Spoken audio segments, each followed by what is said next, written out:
Good evening, everyone. It's great to see so many faces and people from different universities. Those of you that don't know me, my name is Ryan Singh, and I help run the Helvetian Investment Club here at the University of St. Gallen. So today we're very fortunate to have Guy Spier as our special guest speaker. Guy Spier is the managing partner and founder of Aquamarine Capital in Zurich. He's also the author of The Education of a Value Investor, a book that's fantastic and also worth reading for anybody who's starting their careers in finance. Guy Spier also attended Harvard Business School, class of 1993, and also has a first-class degree from Oxford. I think Guy Spier made headlines in 2007 alongside his close friend Monish Pabrai for winning the auction to have lunch with Warren Buffett himself. And prior to giving his talk here, he's spoken at MIT, London Business School, and Google. So please join me in welcoming Guy Spier.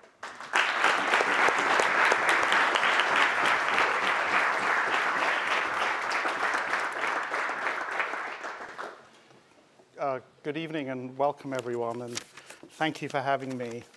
I want you to know that I have a massive amount of imposter syndrome for starters. And before I get into the talk, I'm going to do something that I've never done before, but I should have done every time, is acknowledge and thank some of the people in the room, including Ryan Singh, the president, Jonathan Broker, Leon Schutt, Ferdinand Meyer, Julius Lang, who are all board members. Having run clubs, I know that it can be an enormous amount of work, so we should thank them all for the work that they do in pulling together these speaker series, because often it's not very easy to get speakers, so thank you for doing that.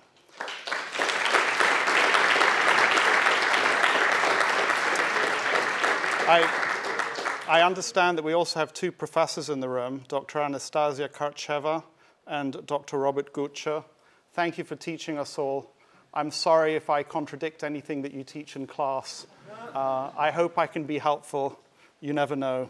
And then we have some guests here from Institut auf dem Rosenberg. We have Mr. Breet, Mr. Bernardo, and Mr. Bernardo. So thank you for coming. It's great to have some people from the schools in the area. And so then I get to click something. So I'm going to talk for about half an hour. And my wife over here, I should recognize my wife. All of you who, sorry, just for a second, who here is married? Nobody? So I'll give you one good. So if you're male and you're married to a Mexican lady and she's blushing a little bit, the more people in front of which you tell her that you love her, the better it is. So Laurie, I love you so much. You are all my reasons. Yeah, you can clap, that's all right.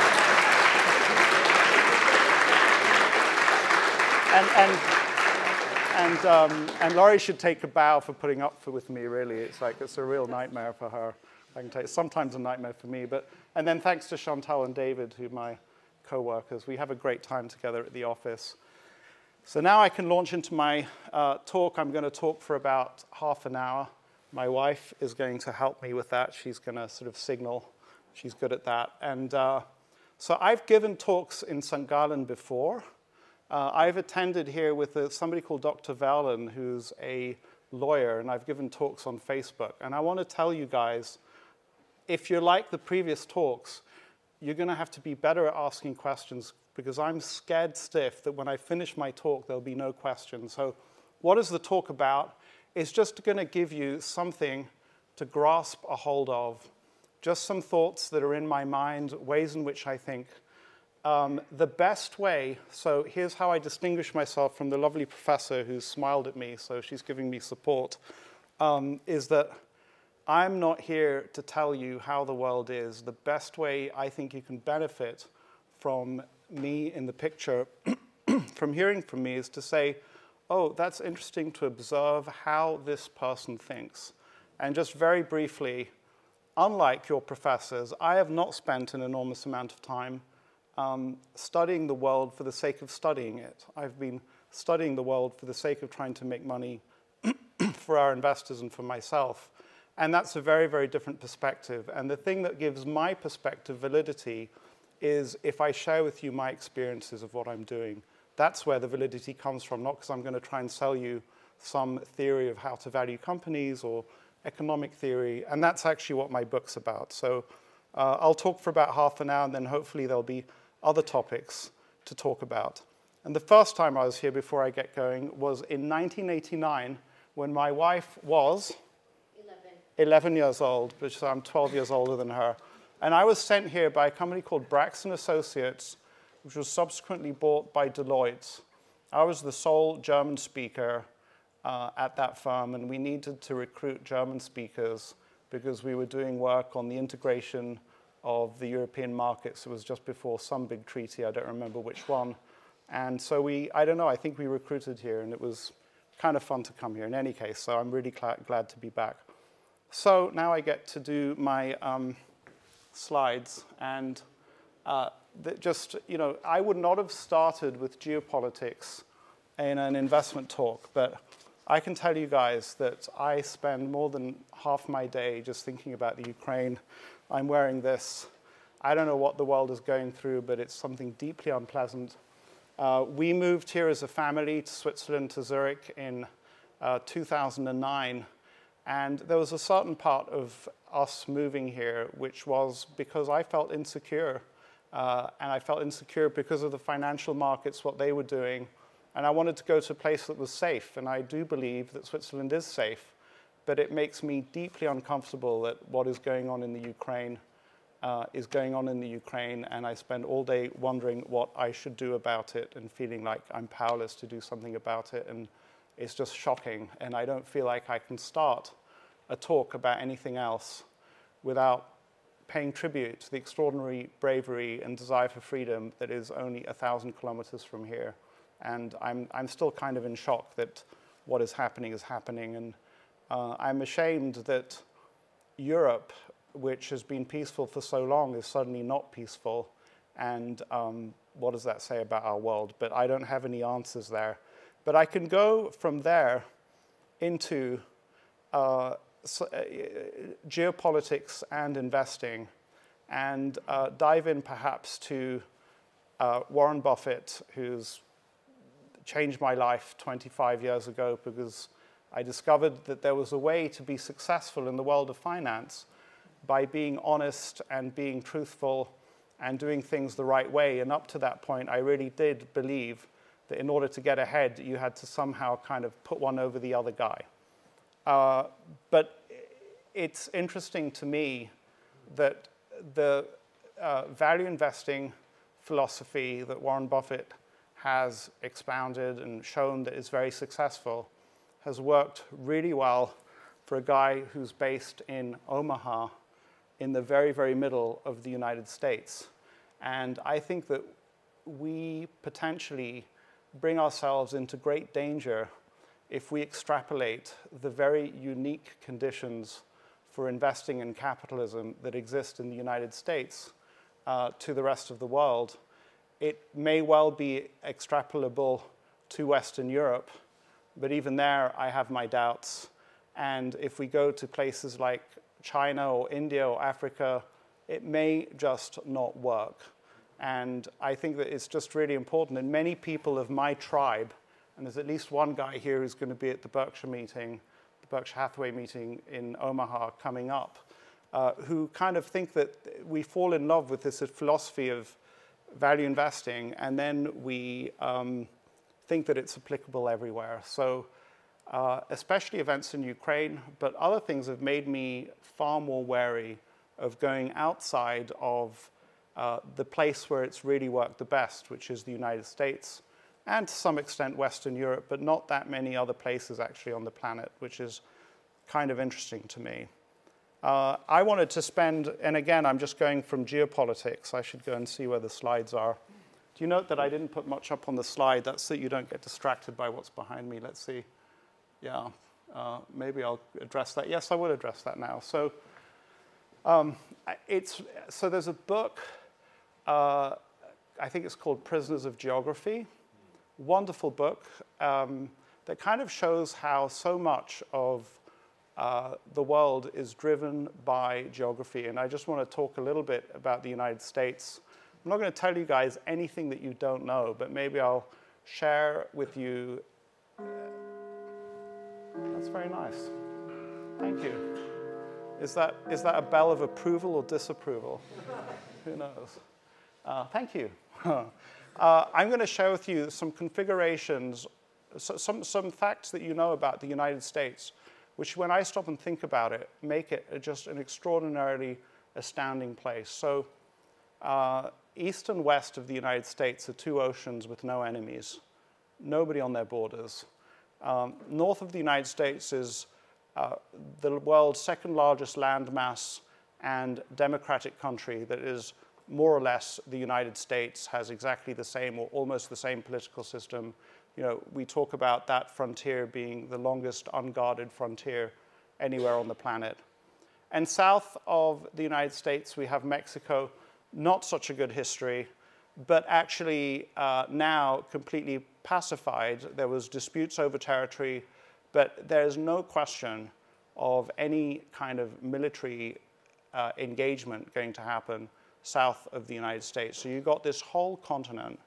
And then if we just go inside the continent for a second, the Mississippi River is not the longest river in the world, but it is, I think, I should have checked this before I came, the longest navigable river in the world. And there is a system of canals that connects up the Mississippi River system to the east coast of the United States, the Hudson River. And so you have in the Midwest the most extraordinary location from which manufacturing and other kinds of businesses can operate. At the same time, the United States has extraordinary mineral wealth. It has extraordinary agricultural wealth. There is no country like it on the planet. And then into that country, you give it the very, very best DNA for business. The American Constitution is a kind of a miracle that it's kind of held the country together. And you bring into the country some of the world's most industrious people. They all come from somewhere else. A huge number of Germans, a huge number of Scandinavians, people of sort of like Protestant ethic, hardworking. And then over and above that, when the country runs into massive difficulties like the American Civil War, this political system has the capacity to reboot itself in a way that I don't know many countries that have. In other countries, you get revolutions like you did in France or that you had in Russia. So what am I trying to say? I think that especially those of us who are familiar with the United States take for granted the insane, extraordinary advantages that that country has. And for that reason, and by the way, a lot of what I'm talking about right now is what I wrote to my investors, and they haven't seen it, so you're gaining an early look. Is for that reason that I feel extraordinarily comfortable that the vast majority of the investments of the fund that I manage are in that part of the world. So, and we could do some comparisons maybe if we come back to questions. With some other areas, there's no area that is as good. China is short of water, is short of arable land, for example. Brazil has a sucky coastline. The coastline is awful. There's very, very few natural ports in Brazil, for example. So I'll just share one other thing with you that is maybe more. So I have friends who are looking for investments in Turkey. And I've looked for investments in Brazil, in Oman. I've had an investment in Jordan. And here's what my conclusion is, and it's very, very sad. There's about 7 or 8 countries in the world. So if you're going to insist on not being in the United States, there's about 7 or 8 other countries in the world where you're probably going to do okay, and it's probably okay to make your life there. And by the way, half my family comes from Israel, and Israel's not one of them, because it's just a nasty neighborhood. My wife and I know some wonderfully successful Greek people in New York City.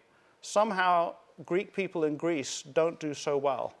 Something very interesting about India is that Indians were doing well. This is kind of like anecdotal, you see. So I've just protected myself from your professor, because the professor would be like, where's your evidence? And it's okay, because we're doing something different here to what you do in class. But my experience of India is that Indians were successful. outside of India. Not so many successful Indians in India. That's changed in the last couple of decades. India has managed to change its DNA into something very, very different. Obviously, China has changed its DNA to something that we don't know exactly what it is, but seems to be very, very successful. But I actually think that both for businesses to be headquartered and for individuals, you wake up in the morning, you ask yourself, am I in one of those 7 countries? And if you are, congratulations, you won the lottery. And if you're not in one of those 7 countries, just figure out a way to get to one of those countries and start your life there. And those countries are all the likely suspects: United States, Canada, Australia, New Zealand, Switzerland, Scandinavia, maybe other countries in Western Europe. I'm still not sure. Genuinely, that's the way I feel. And it's very, very sad. I mean, I think that when I see some of the instability that my wife's family has seen in Mexico, you can have everything ripped away from you anywhere you live, but it's just that much more likely if you live somewhere like the Ukraine, where people are going through enormous tragedy. So there's my little talk on geopolitics. I might have brought it out at the end, but I brought it out now. And yeah, sorry. I want to learn the Ukrainian national anthem and sing it. And go Zelensky. What can I tell you? I can't get away from that subject. It just weighs with me the whole time. So how are we doing on time? Oh my God, is it 25 past? Holy moly, I've got to hurry up. Oh my God. No, I'll just bore you guys for an hour and a half. So sustainability. So I think that I keep getting asked, well, no, I don't keep getting asked, but there's kind of like this drum roll of, are you sustainable? You should do sustainable investing. I've had some of our investors ask me, is your fund a sustainable fund? And then you have these firms that want to do sustainability ratings. They want to rate you. And, you know, I just want to, so we have ESG, environmental, social, and governance. You know, those 3 topic areas for what a business is up to are just so freaking broad that I find it, I kind of like, forgive me, I hope I'm not going to insult anybody, but I kind of want to throw up all over it.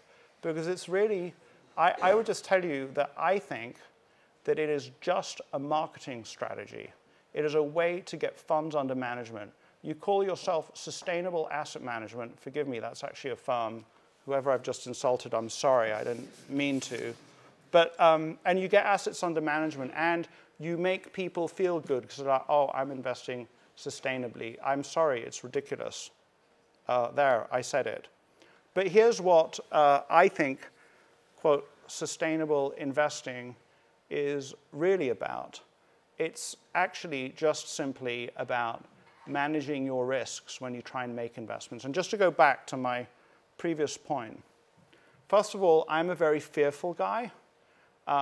If I go back 1 generation, my ancestors on my father's side were middle class and better owners of businesses in Germany who had to leave in the 1930s.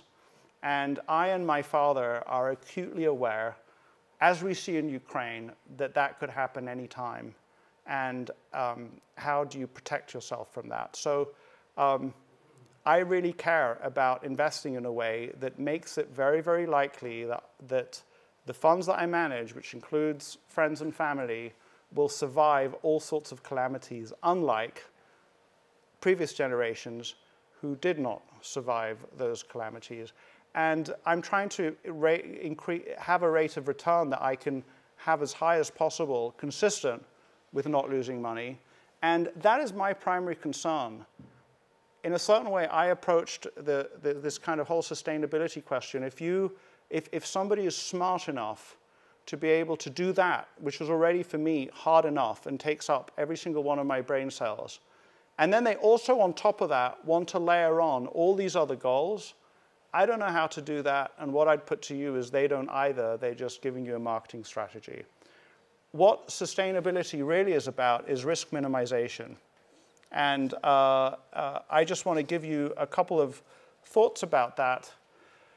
So having said that, so there's this guy, Milton Friedman. I was just reading an essay of his today called "The Purpose of Business is to Maximize Profits."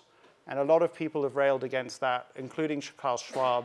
And the argument is that a business has to do much more than maximize profits. It has to take care of all these other stakeholders.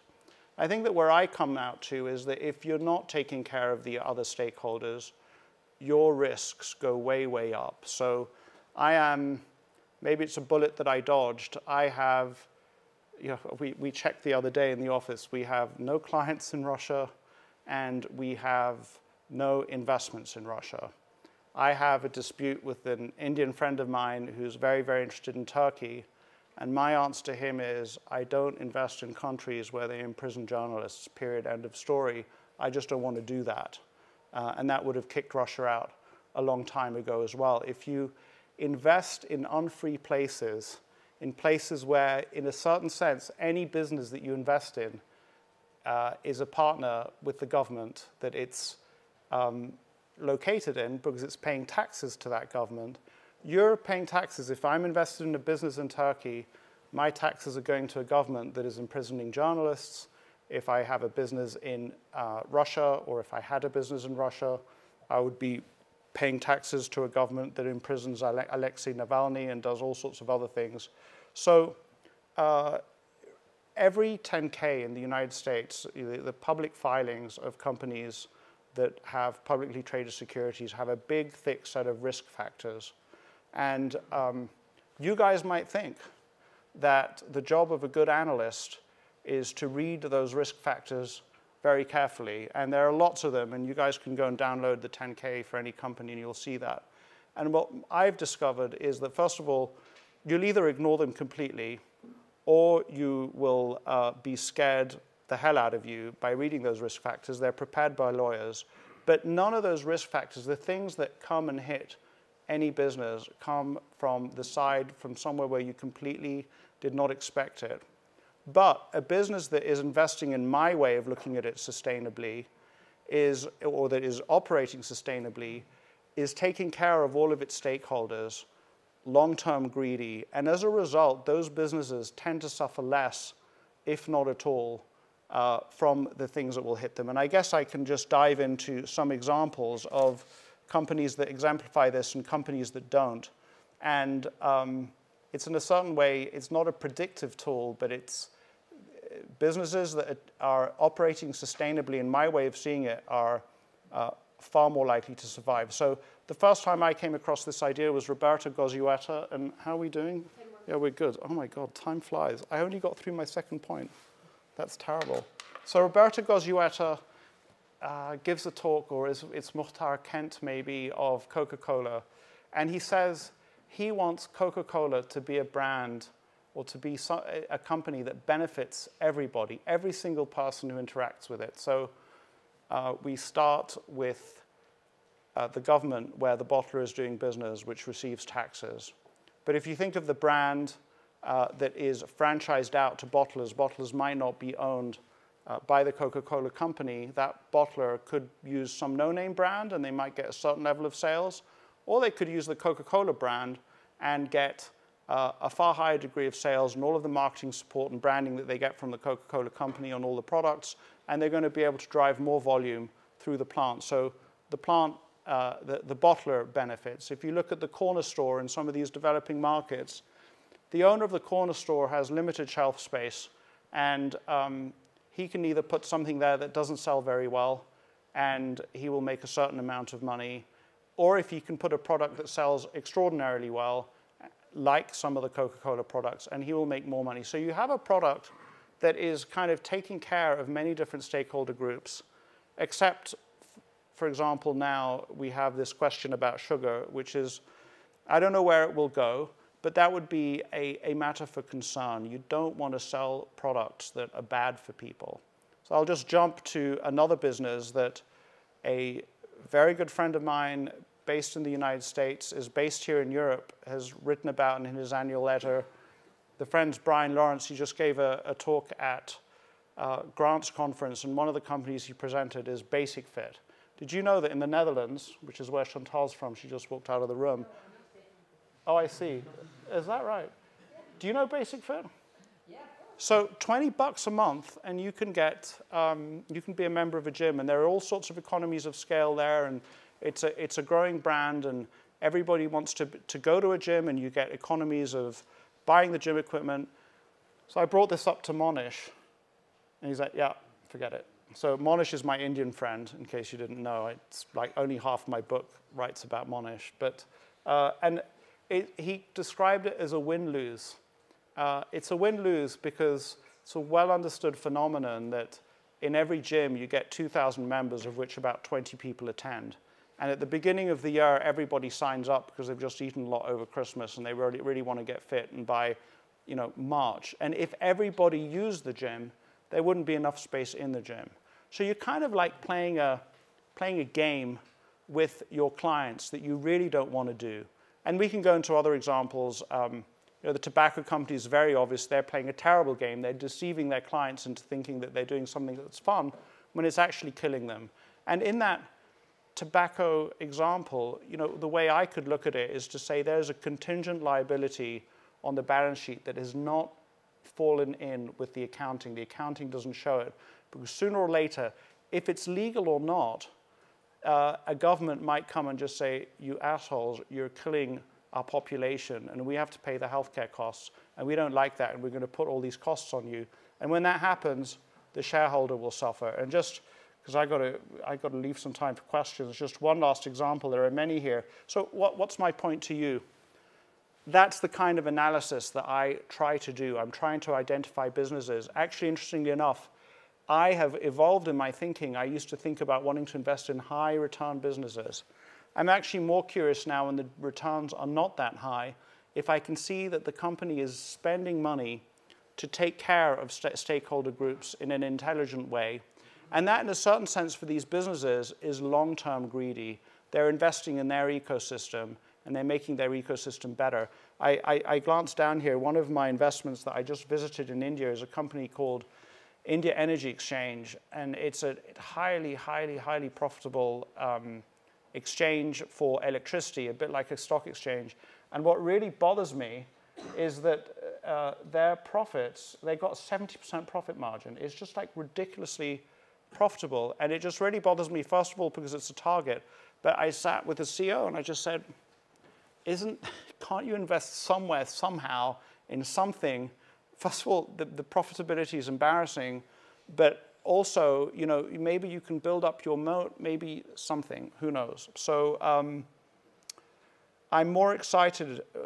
I'm very excited about India Energy Exchange. It's a phenomenal business. But it's really interesting that many of the investments of people that I admire, so if I look at Charlie Munger, one of his holdings for the longest time has been this company, Costco, which is consistently highly profitable, but is constantly reinvesting in their client base by giving them great products at incredible prices that everybody talks about in the United States. So that's sustainable investing for me. And I actually think we got a big problem with the sustainability stuff because it's really woolly thinking. And what's really hard is that it's not popular to say that. So I can say that because I don't care about the sustainability crowd, but all of you guys may not be able to say it because you're in a politically correct world, and the minute you say it, you're going to be labeled some kind of bad person. And it's not good. It's really not good. We do want to take care of the environment. We do want to have companies that are sustainable, but we don't want to have that masked by the kind of woolly thinking that I think exists there, and I guess we can go into more. And I got so much I want to talk to you about, and I don't know how the hell I'm going to get through this. I'm going to have to cut a whole bunch of it out. I've not, look at that. Let's see where am I going to go next? Should I give myself another 10 minutes? 10 minutes. Somebody wants to ask questions. I got something here on the future of the Swiss financial sector, but I was going to do that at the end. So let me just think about because like if I dive into one of these subjects, it could be like 20 minutes more. So what am I supposed to do with that? I'm going to just, so, you know, it's not been an, we have the most incredible team on the planet. They're really awesome. And for the first time in my 20 years of running this small investment business, we have people who actually want to invest with us. They always did want to invest with us, but we have actually somebody on the other end of the phone to call them up and to engage with them and help them send the money to us, which is really wonderful. And you know, I'd want to, it would not be appropriate, but I really ought to give Chantal, who's organized the team, a round of applause, and David, who supports her. And yeah, thank you. Yeah, you just keep applauding my team. But it's been really frustrating because we've received, since the beginning of the year, quite a lot of redemption requests, more than usual, I think. And I think that people are really unhappy and skittish about where the world is going. And they are unhappy, people are unhappy about the huge overhangs of debt that have arisen because of COVID. And governments did absolutely the right thing by unleashing vast amounts of cash into the economy. And they took on an enormous amount of debt. And so people are looking at the debt overhang.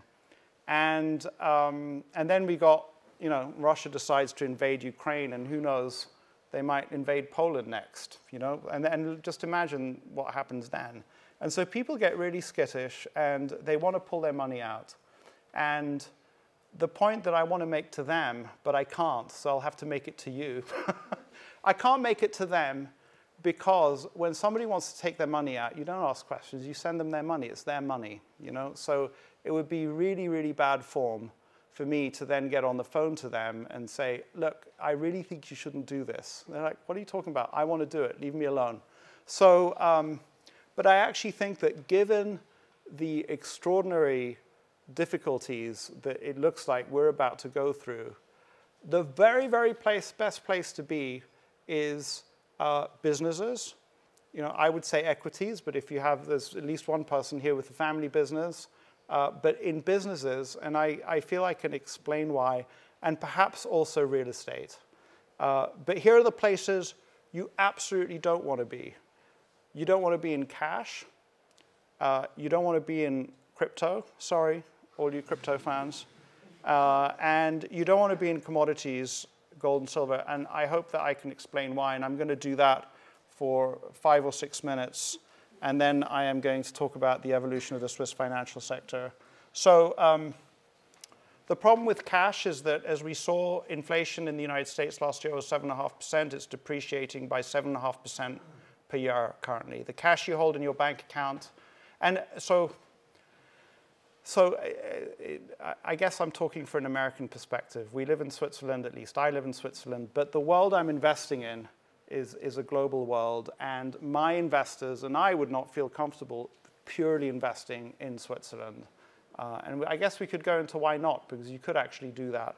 So in Switzerland, cash is not depreciating by 7.5% per year, but the US dollar, which is still not Bitcoin, the currency by which we price just about everything, is depreciating by that amount. So unless you know, if you're an investor and you have like an expenditure that you think will come up within the next year or two, you know, if the expenditure comes up at the end of at the end of 24 months, you will have already lost 15% of your purchasing power.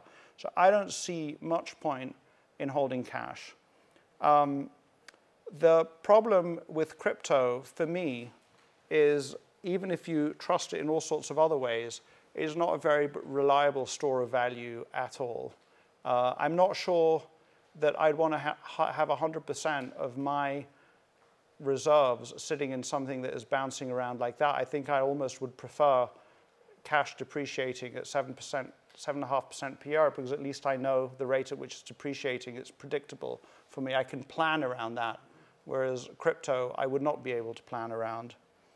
In fact, if you put a gun to my head and said crypto, I'd rather just be in gold and silver. But the thing about gold and silver and crypto, for me, is that they're not productive assets. And I think that, and forgive me, because I'm going back to kind of something that I've said a lot, the reason why wealth is created is because businesses deliver things that people want on a consistent basis. And you don't want to be like the giants in the Rheingold who just take their gold and they look at it and fight over it. You want to deliver value to society. And when you deliver value to society in a consistent way, then society will reward you. And so I think that those are the places where one wants to invest. I can go into real estate a little bit. So real estate does not deliver as much value to society as all of the companies that are out there are, but it's an extraordinarily durable asset, and you can own it 100%, and it will survive wars and meteorites, hopefully, and all sorts of calamities, and that's what we're looking for. So I think that real estate is fine, but it's really businesses that create things that people want, and when they create things that people want, they grow. And that's the place where, if you look at the Forbes 500 list, if you look at the richest people, Bilanz in Switzerland, all the people there, or the vast majority of people there, are people who were long-term owners of businesses that delivered something that people want into society. So that maybe took less than the time that I thought it would take. I guess, just briefly rewinding, do I talk about inflation? Or do I move on to the financial center of Switzerland? I haven't moved my slides on, so we'll see where we were here. I think I did, I think I did that. Oh, this is a big topic. I should get into this. Should I? The time went. We've got 15 minutes. We've got to stop at 7. We can add a little bit of time. We need to leave at latest 7. 7 what? Chantal, I will take my guidance from the officers of the investment club. Where are the officers? Yes, tell me. I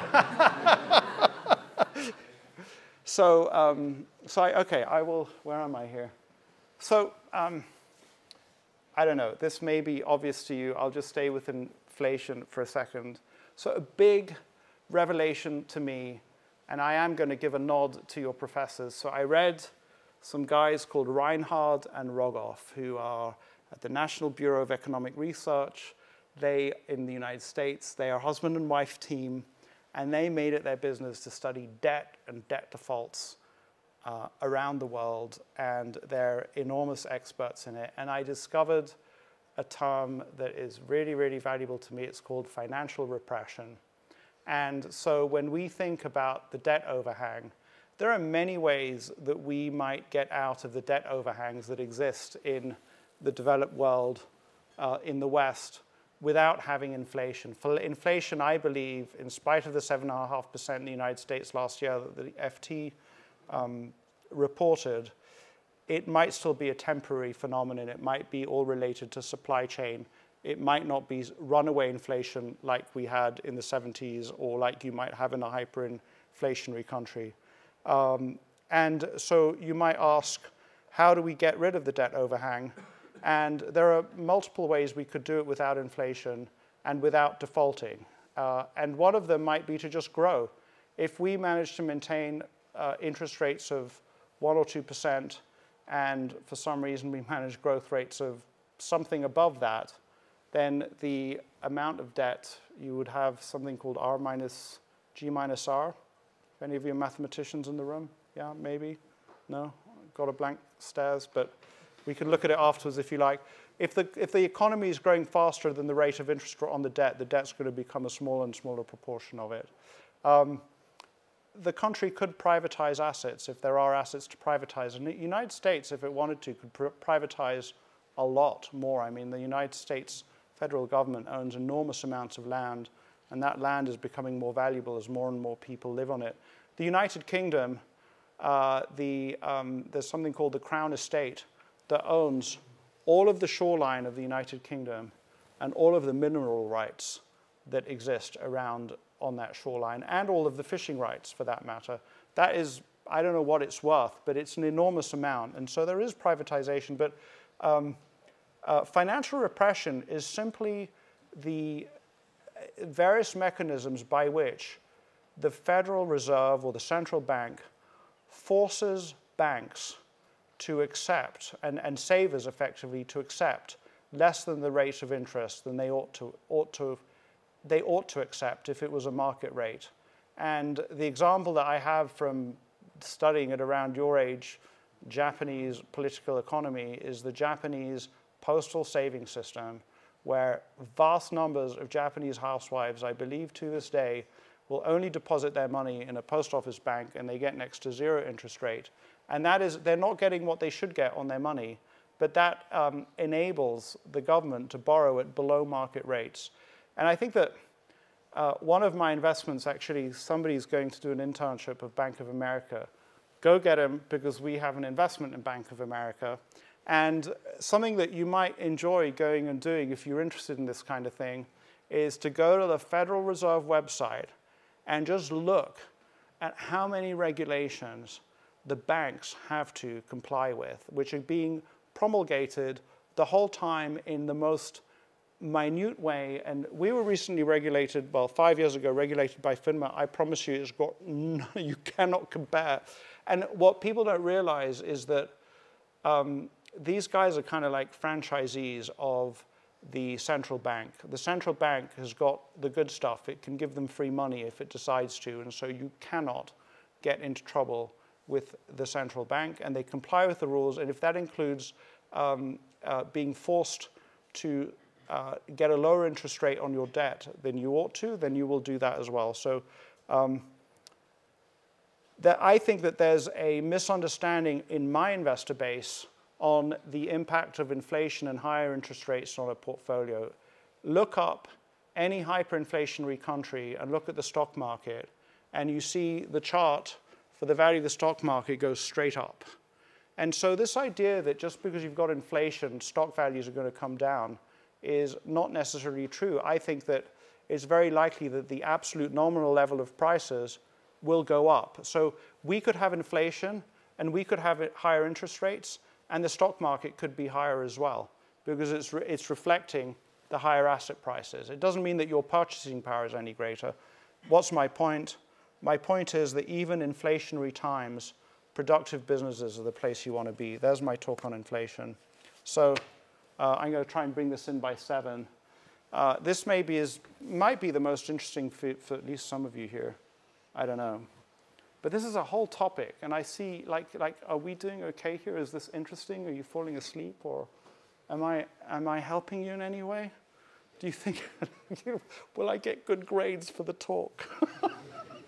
I don't have any notes here for this, but I can look at the chart. Maybe I do. Let's see. I should have notes somewhere. Then I don't have to look up at the. Did I make notes on that? I did, but they're not here. That's okay. I'll look up at this. Oh, there we go. Check that out. So I know that there are some people here who are Buffett aficionados. Some people aren't. And I'm sorry if you're not. You're going to just have to catch up. But Ben Graham came out of the Great Depression. After the Great Depression in the United States, nobody wanted to buy equities. People were completely demoralized. And as a result, there were large numbers of companies out there that had the market capitalization of the company was sometimes less than the cash on the balance sheet with no liabilities. Sometimes it was less than the liquidating value of the company. It's like, I dream of being able to do that kind of analysis because it's so easy. You have, what people used to talk about was holding a Geiger counter over the balance sheet. Warren Buffett comes along and he's like, these things are not so interesting. I'm going to focus on earnings power. And actually, I'm even going to pay up for earnings power because I can find these companies like Gillette or Coca-Cola that I know it looks like I'm paying a high price today, but actually, if you look at where these earnings will be in a decade, it's going to be awesome. They're going to have gone up 10 times, and you'll see that the price, and that's true for Coca-Cola. Berkshire Hathaway gets paid more in dividends on their Coca-Cola shares than they paid for the shares originally, which is kind of like an astounding number. Then in my little potted history here, we have this guy, John Malone. And I've never invested with John Malone, but anybody who's interested in investing should go read a book called Cable Cowboys, is one of them, and the Something Shell game, which kind of shares the extraordinary way in which he built up this empire that was TCI Communications. He built up the cable industry in the United States. And he didn't focus on earnings. He focused on the ability of these companies to produce cash. And the fact of the matter is he bankrupted quite a few of these companies along the way.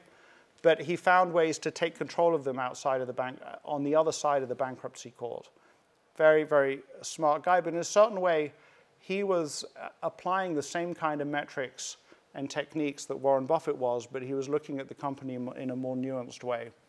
I just want to bring you up to the present day, where in my portfolio, I do own some Twitter, and I do own some Google.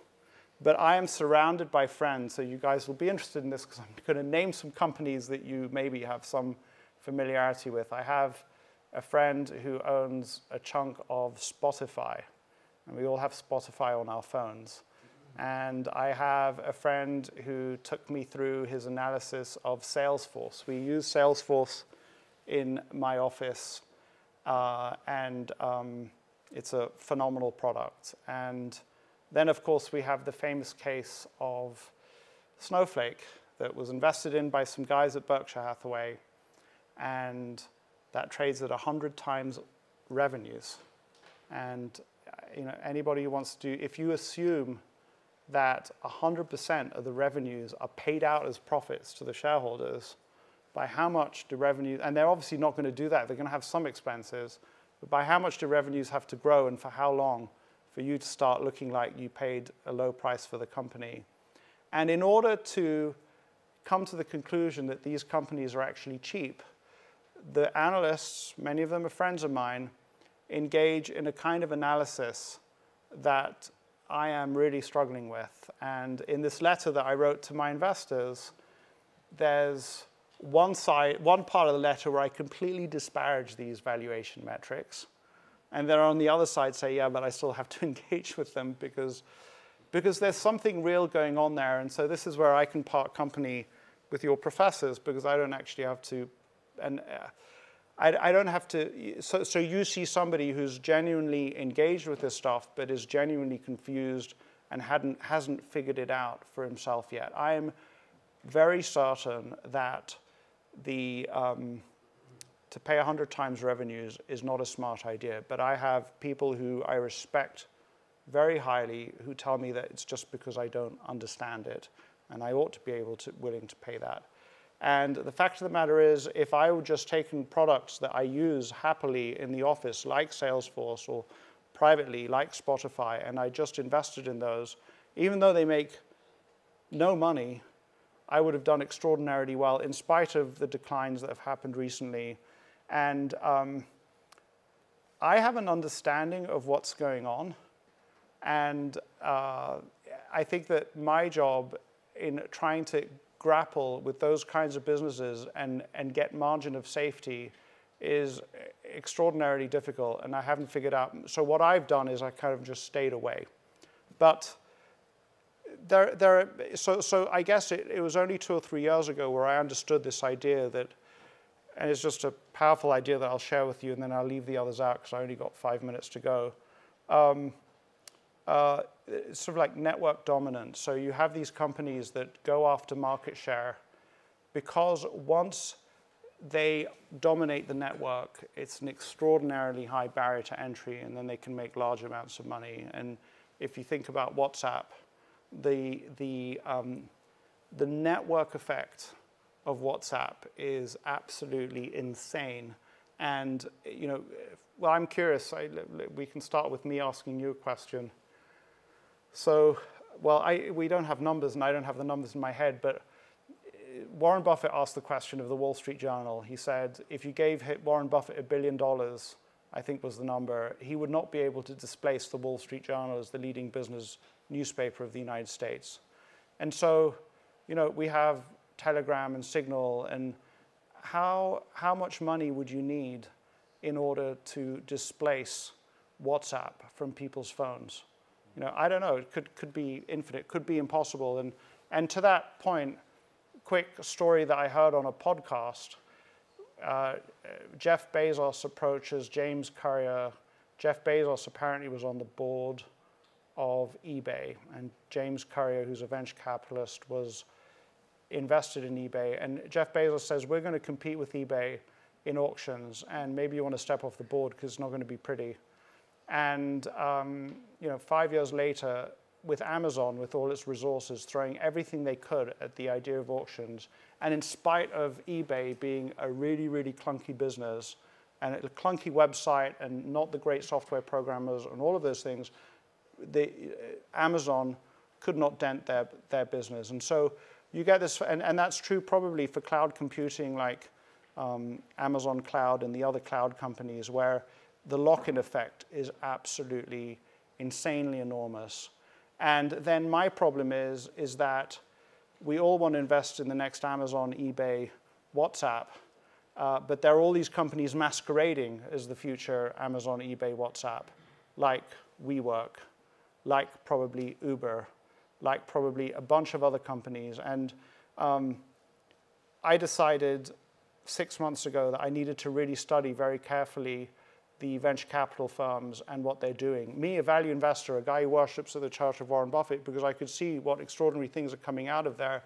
And it's really hard because the sales machine that is Wall Street has been well written about, but there's an extraordinary sales machine coming out of Silicon Valley, which is kind of pumping up these companies, giving people reasons to buy their shares to keep the valuations high, because there's a whole kind of food chain that has to take place. And I, as a public investor, stand at the end of it. What's my point to you? It's really hard, really, really hard, and I don't know what the answers are. And maybe one of you will give them to me, and maybe sooner or later I'll discover the answers. What I would tell you, so last point on that is, and then I'm going to go talk about Switzerland very briefly, is that I think that a lot of business narrative and stories about success in business are written in a way that the writer has to entertain you. And so they're going to come up with like the 3 big things that the person did, and like as if that's what's going to get you to nirvana and success. And the reality is that it's not 3 big things. It's just trying to push yourself a little bit further on a daily basis, trying to get a little bit further, and sort of like strengthening those muscles.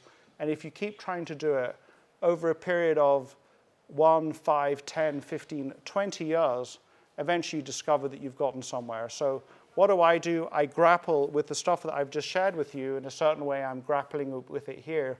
And if I just keep trying, eventually I'm going to find that I'm in a different place when compared to the person who didn't keep trying. So there's my little talk on valuation. And then last point for a minute or two, the future of the Swiss financial sector, which I guess I do care about because I'm a part of the Swiss financial sector. I'm very proud to be regulated by FINMA.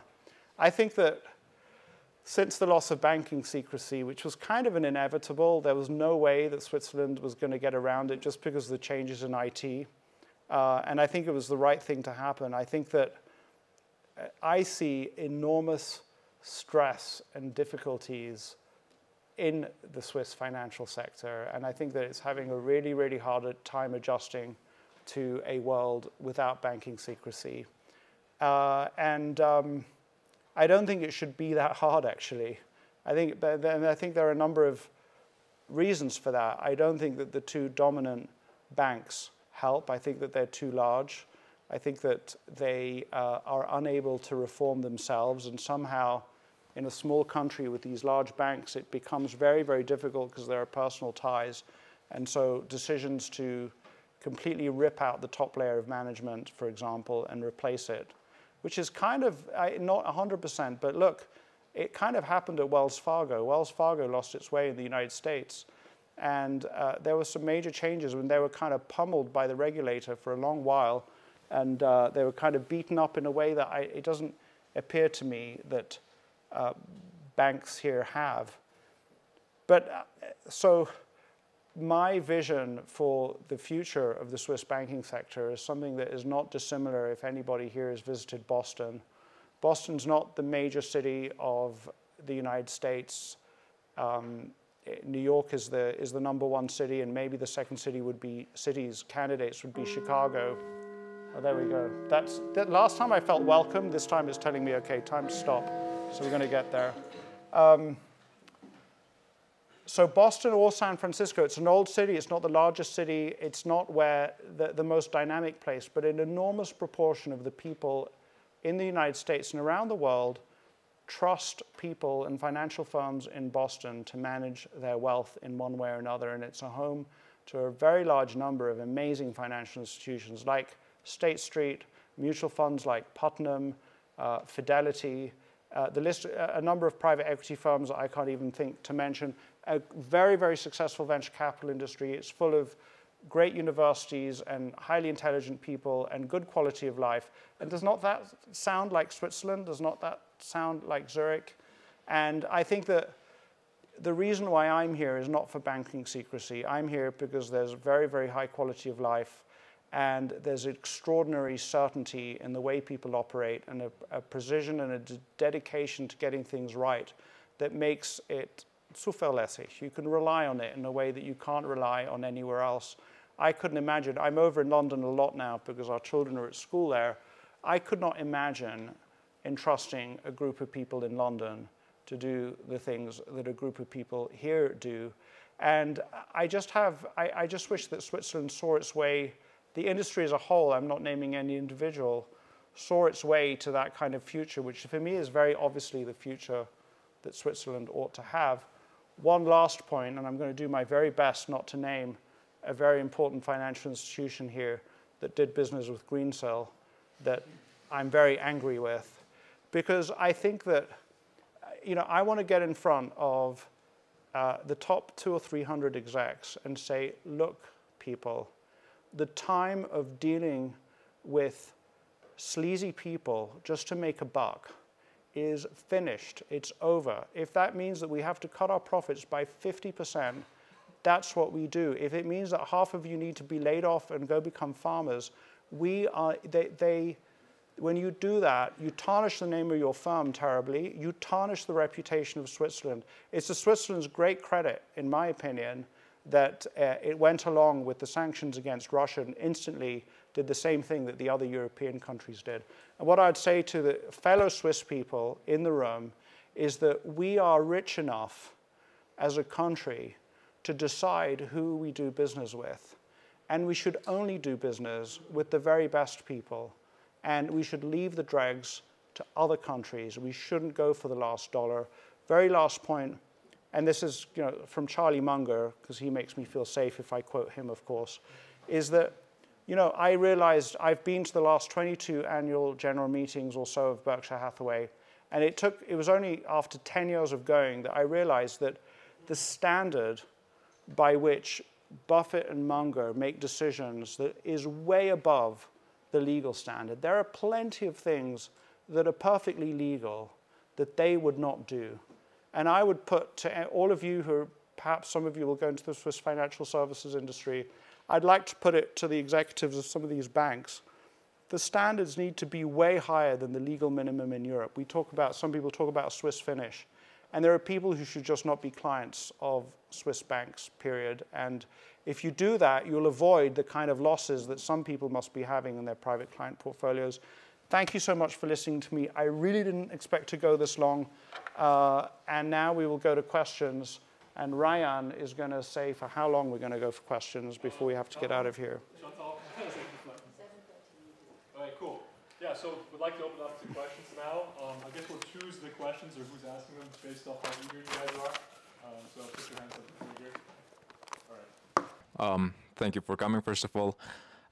My question is, what's your opinion on the future on the future of investing in public companies in the era of internet and civil activism, where sometimes, or very often today, the civil activists, bloggers are demanding from publicly listed companies all sorts of counterproductive and irrational things in the name of ESG or other social justice causes? It's really interesting, and now the guy who's getting into that is Carl Icahn. So Carl Icahn with McDonald's, I don't even remember what his beef is with McDonald's, but he's got like 50 shares of McDonald's. And as a shareholder, that gives him the right to put something into the annual meeting, and then they have to deal with it. My experience of that, the biggest experience I had of that was at some of the Berkshire Hathaway meetings where you'd get an Indian tribe who felt like their lands were being encroached upon, and they would disrupt the meeting and so prevent, we're all there to worship Warren Buffett. And I take that, I worship Warren Buffett. There's like sort of like statue now. Pretty much, we're there for that, and then these people come and do that. Something that I don't understand very well, and I got books by my bed on it, so I don't understand power.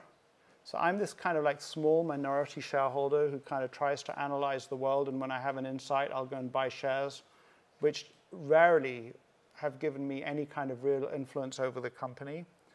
And these people, in one way or another, they understand power, and they understand how to project that power with a small number of resources to get some ideological thing that they want to achieve. So you kind of asked, I actually don't know what to do about that, because there are rules, and if you came to maybe do some corporate law classes, there are rules about how these meetings are run. There are rules about what gives you the right to put down something as an agenda item. There are rules about what can get you to force a vote or not.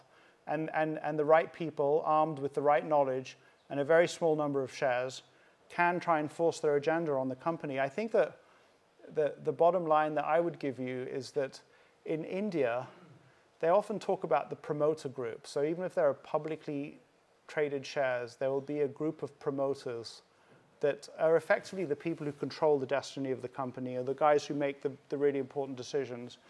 And I think that when you can see a responsible promoter group that can dodge and duck away from those kinds of things, that can add to the margin of safety in the investment.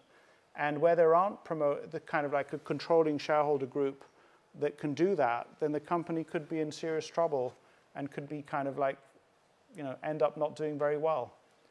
I hope that helps. It's just the way I think about it. And I think my answer is, either you've got a management like Berkshire Hathaway where Warren Buffett controls 30% of the company and they can kind of duck it, and the worst is that there's a little bit of disruption at some of the meetings.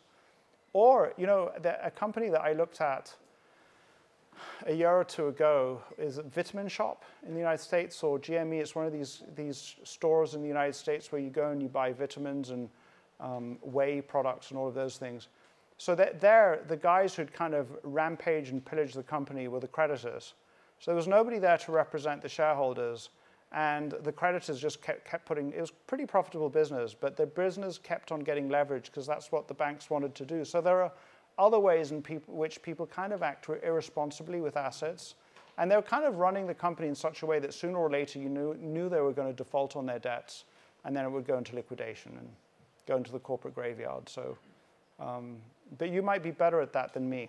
So, and there are people who do that, who will end up perhaps getting control of businesses where I wouldn't understand how to do it, because it's just not something I can do. At least not now. Thank you. Let's go right here. Thank you. I'm Melinda Miklos. I'm not a student here. I'm here because of your book. So I'm not even coming from financial background. And I would like to actually build a little bit on what you brought up and touch geopolitics and sustainability, maybe. So I have seen articles and stories about, for instance, Edelman's Global Trust Barometer, which is an annually run survey, global survey, says that 75% of the people expect the businesses to take the leadership in a society if there is a leadership vacuum. In fact, during the coronavirus pandemic, they saw that comparing 4 different institutions in societies, governments, NGOs, media, and businesses, people trusted more in businesses than any other any other segments. Now, I think that when you talked about ESGs and all those goals and how you say that it is often just marketing bullshit, sometimes it is, but I wonder that if we zoom out a little bit, I saw that BlackRock, but also the Business Roundtable, the alliance of CEOs of multinational companies, talk a lot about how capitalism should change, or whether we are there already or not. And I think that those talks are more about leadership and management, and sometimes close about environment, diversity, inclusivity, etc. I wonder, what do you think about the change of capitalism? Is it changing? Will it change? How do you reflect on this expectation of people about businesses taking a new role in society? So thank you for the question. Having taken and thank you for reading my book, and I'll thank anybody who reads my book. So now I'm going to walk back a little bit from the my kind of slightly strident comments earlier on. But first of all, I want to ask you, because I'm just curious, no other reason, where you're from. I'm from Hungary. Okay, so another frontier country. You share a border with Ukraine, don't you? Yeah. So yes, that's true. Which is probably, sorry, I should not talk politics. We'll get onto your issue. Which is probably supported surreptitiously by the one-stop shop for dictators, which is Moscow. And by the way, having spent a lot of time in the UK, I believe, I don't know if I'm going to get into trouble with anybody here, but I don't care, that the UK is utterly corrupted by Russian money. It is appalling. And I hope that the current kind of reset is going to make a difference. But so I pulled out, so the debate, the way I would sort of describe it is, you've got on the one side, you've got Milton Friedman, who says the job of business is to make profits. That's it. End of story. And then you've got, one of many voices, but I'll take Klaus Schwab. I have an enormous amount of respect for him, who says, no, business has to take care of all the stakeholders, which is effectively what you're setting up. And I just want to give sort of like two things that are in my mind around that. One is, for one reason or another, maybe because of Russian interference, maybe just because of the internet and social media, we have an enormous amount of polarization. So at least in the countries that I look at, there isn't the ability in the political system to solve problems. And so then your question is, people look to business, what kind of problems ought business to be solving?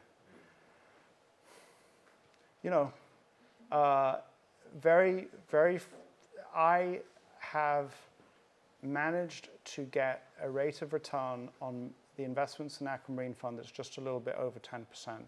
It's about a 1% margin net of all fees to the S&P, which is what I usually compare myself to. That is not as much as I would have liked when I started 23 years ago. And now, I'm not saying you, but somebody wants me to, so I'm making the same point again. I would find that extraordinarily difficult to do. I think that if I look at, so one of the guys that I don't own shares in his business, but I really admire the leadership of Reed Hastings. I think he's really an extraordinary figure. He's got a book called The No Rules Something. Can somebody help me? Okay, I'll be honest, I haven't read it cover to cover, but I have looked at it, and it has been on my bedside table, Larry. And he does extraordinary things for the employees of his company. He's done extraordinary things for all of us who like to watch all the amazing shows that are on Netflix.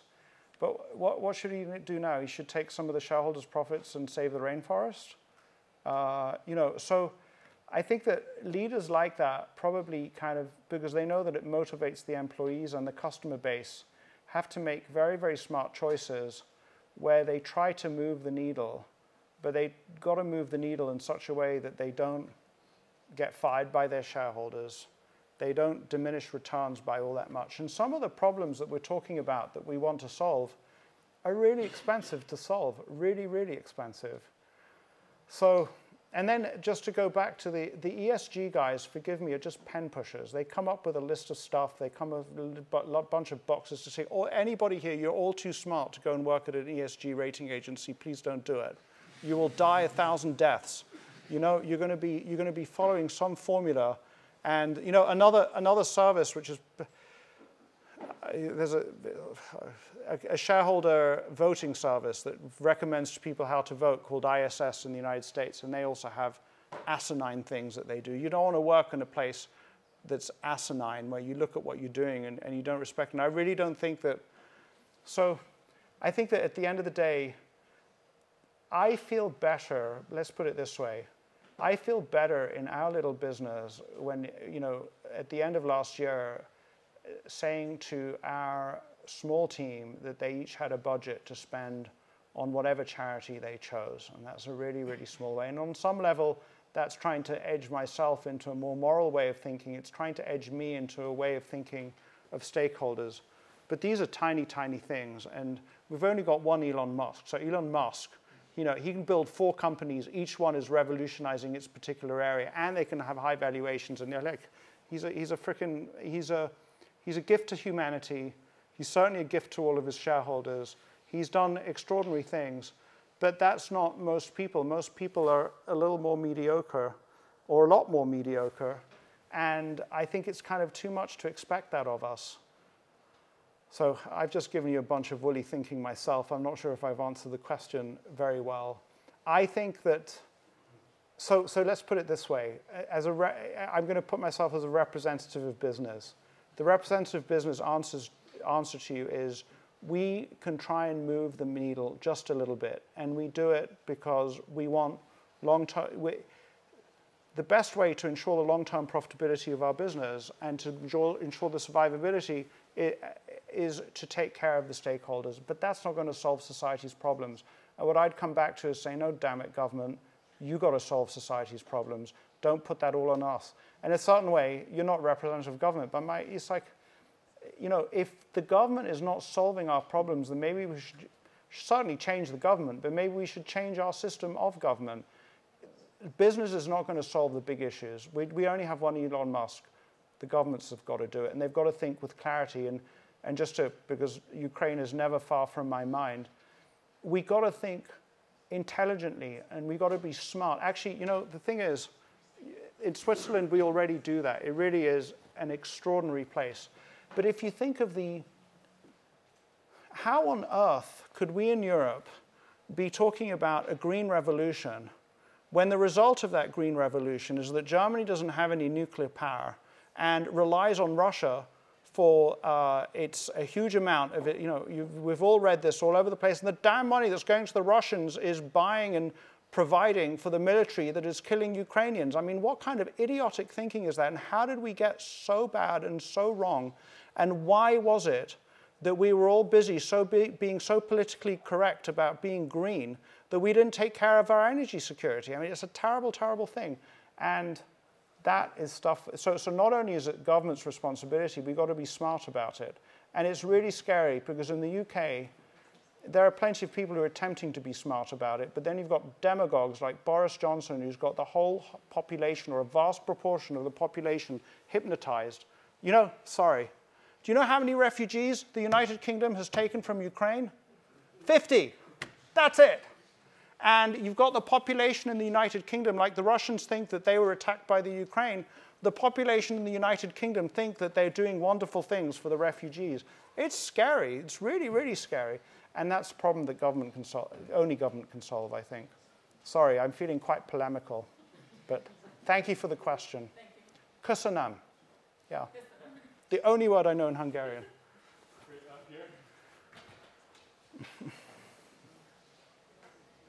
You've mentioned quite a few times books on your bedside table. So I know this is a quick question, and I'm sure you'll be answered. What is something that you've read recently that you really think you would like to share, or that has really opened your mind? And you know, I've got my wife here to keep me honest. So you want to talk about something that I can claim to have read, or that I actually read?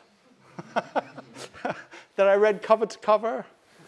Either way, it doesn't have to be a book, an essay, an article, something that's changed your mind about something. So I picked up at the airport just recently. Every time I blink, I'm on a plane either from here to London or London to here. But there's a book that you can pick up, and that we've got a bunch of copies coming to the office. You email me. I never understood the history of Germany, and this guy took me through a kind of a potted history of Germany. For example, I didn't realize that the origins of Prussia is in an order of Teutonic knights that started in Akko in Israel and had various different locations until eventually they made their way up to Königsberg, and then they conquered the surrounding area, which was Preußen, and then took on the name of Prussia. And so I didn't understand what was the Holy Roman Empire, and I also didn't understand, it explained to me why in World War II, in spite of having opened up a whole front west of him, under the influence of former Prussians who always saw the enemy as Russia, he opened up a second front with Russia. So I really enjoyed that book. Before that, I'm trying to read more fiction, and the next one on my list is Le Rouge et le Noir, and I just finished, it took me the longest time, David Copperfield by Charles Dickens. I'm trying to read Bildungsromane. And then last year I read The Magic Mountain. So I'm working my way through these big, loose, baggy monsters, I think. But I've kind of gone off this sort of like Malcolm Gladwell sort of, here's a neat idea in a book type of deal. I don't know, I just haven't cracked any of those open. But just for your interest, I'm being prevented. I'm not being prevented. But I really love buying books. It's a real addiction for me. And I have a fight with Chantal now because she wants them all organized according to size and color. And I keep wanting to buy more bookshelves. And I just like having them around, and it's kind of a little insane. And then, so I picked up 72 Virgins by Boris Johnson. I just wanted to get inside his mind a little bit, and I was reading that. And I've just picked up the Thucydides, The History of the Peloponnesian War.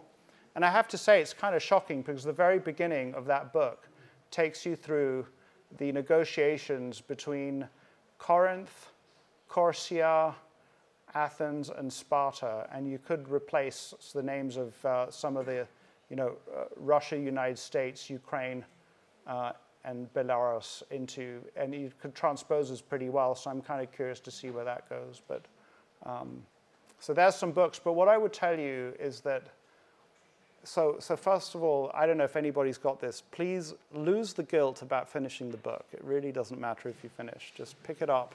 If it grabs you, keep reading. If it doesn't grab you, lose the guilt about buying the book. So I'll leave you with this thought before we move on to the next question. You don't want a library full of books you've read. You want the anti-library. You want all the books you haven't read. Or what are you going to do with the book you've read? What's the point? You keep it there as some kind of like, you can always go and get another one on Amazon. You want hundreds of books that you haven't read, and you want to have the ones that are most likely to read at eye level. And quick story, I had this amazing lunch with Monish Pabrai. He taught me so much about how to be successful in business, which is applicable in so many different places. And my wife and I kind of like trying to share some of this knowledge with my sister-in-law. And so Monish at this lunch brings up two books, Autobiography of Mahatma Gandhi and Power versus Force by David Hawkins. And those books sit on my shelves for like 2 or 3 years. I just buy them, I put them on my shelves, and then by some kind of serendipity, and so I'm going to have a go at my assistant here for a second. You see, the problem, Chantal, with putting the books in such a way that I can't take them out is that it kind of destroys serendipity. I want to kind of, anyway, okay, I'll leave that alone. But I would actually tell you that, so the guy who helped me with my book is a guy called William Green. He's a very gifted writer. He just wrote a book called Richer, Wiser, Happier. So anyway, I have a long and eventful friendship with him, and he edits my work, and he edits my letter, and he accuses me of plagiarizing about 3 different people, and I didn't realize I'd been plagiarizing them. But Richer, Wiser, Happier I read a couple of years ago, which is a great book. I hope that's helpful.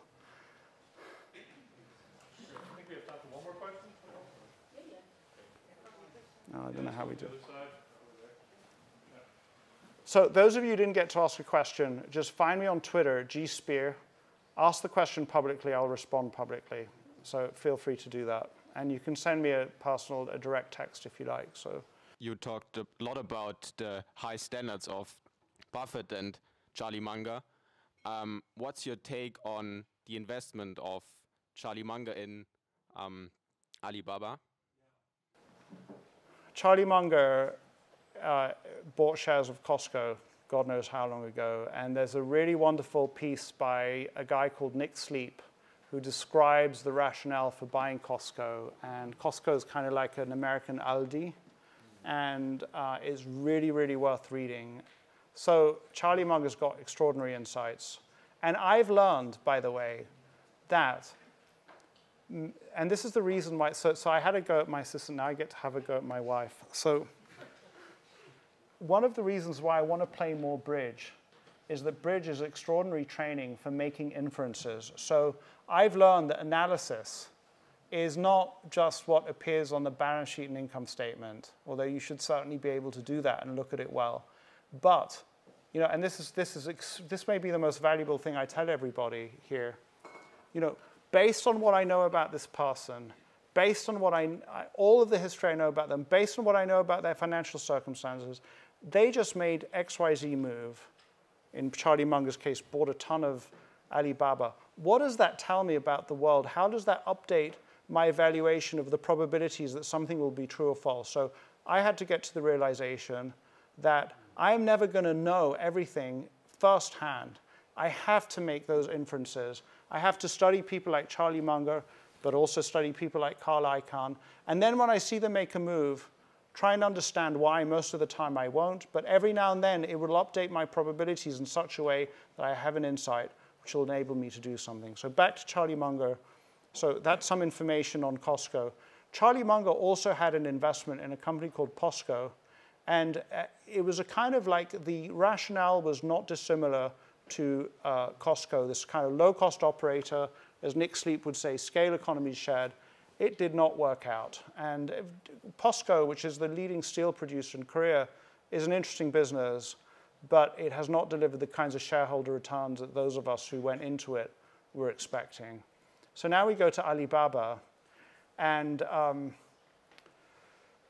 I think that the company, as best I can understand, has reached a degree of centrality in the Chinese economy and in the global economy that as China grows, in spite of everything, all the other noise that is going on, it is extremely likely to be lifted. And in spite of not having Jack Ma at the helm anymore. And it seems to me that that's the kind of analysis that Charlie Munger has done. So it's in this unusual place of being part of the retail infrastructure of China and of the world, while at the same time having some really, really good economics going on around it. So one of the big inferences that I made, so here's a,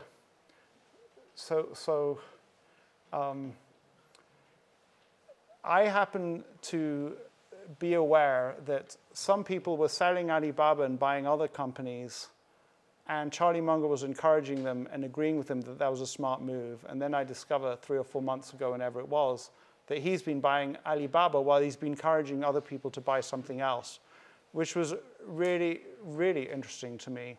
So the other sort of like blockbuster company in China, Tencent, going back to my earlier point about kind of analyzing stakeholders and doing real sustainability analysis, I have a huge problem with gaming companies because I think that many of those games are rotting the minds of our young people. It's interesting to me that the Chinese Communist Party decided to ban children from playing more than 1 hour a week. And so for me, gaming companies may be the new tobacco. And I think that that's part of the reason why he was not interested in Tencent. Last piece of the analysis, I happen to know, and this is a kind of inference, you know, he's got a huge investment with Li Lu. Li Lu has got extraordinarily good understanding of China. Li Lu is this Chinese and very, very genius investor who was at the Tiananmen Square demonstrations. He was one of the protesters. For a certain period of time, he was a persona non grata in China. And so that leads me to believe that Charlie Munger has a deep understanding of the place of Alibaba, not just in Chinese business, but the way the Communist Party sees Alibaba. I also bought some Alibaba. What I did was I sized the position right for, I sized it well below what would have been right for me. I think often the answer when you're investing in public markets is position sizing. You're very lucky you can go, especially if you run a small fund, in many, many of the businesses that are out there, you can go as large or as small as you like. The last thing that almost keeps me up at night is the fact that China is a huge human rights abuser. There's no question about that. And I struggle with that. At the same time, I try to, what I tell myself is that so long as I think that the good that the Chinese Communist Party has done by lifting so many people out of poverty, it's something that has never happened in history before, gives them some leeway. And we have to hope and pray that at some point they become more respectful of the minorities that live in their borders, the Uyghurs, Tibetans, and others. That's my thinking about Charlie Munger and Alibaba. And I'm not even sure if I answered your question. Did I answer your question? Did I address it? Everything all right. Good. Well, thank you. Thank you, everyone, for coming.